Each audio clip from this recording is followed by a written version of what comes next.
एवढ्या मिरच्या, एवढी कोथिंबीर, हे शेंगदाणे, त्याच्या पाकळ्या, जिरं, मीठ सगळं वापरून मस्त ठेसा बनवायचा आणि खाऊन बघायचा.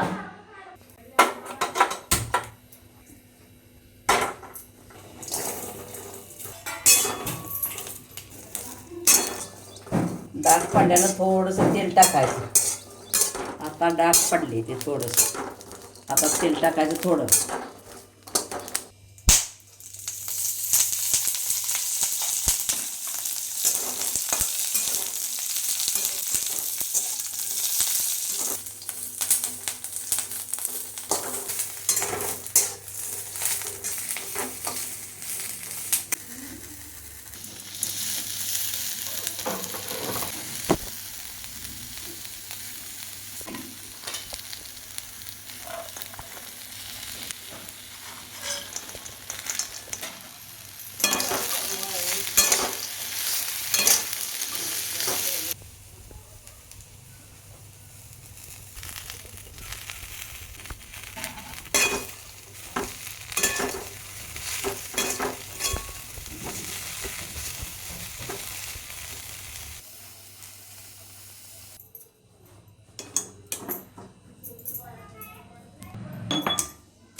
खलबुद्या पण ठेसलं तरी चालतंय आणि ह्याच्यात पाट्या वाटलं तरी चालतंय.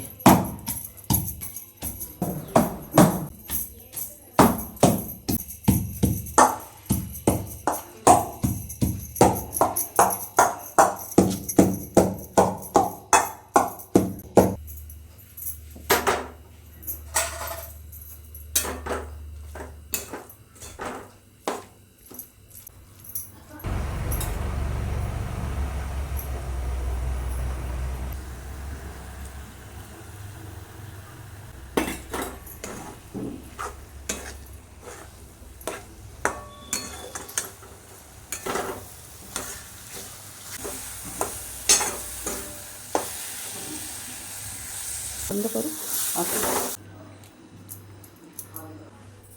ठेसा आणि भाकरी खाऊन बघा किती छान लागते.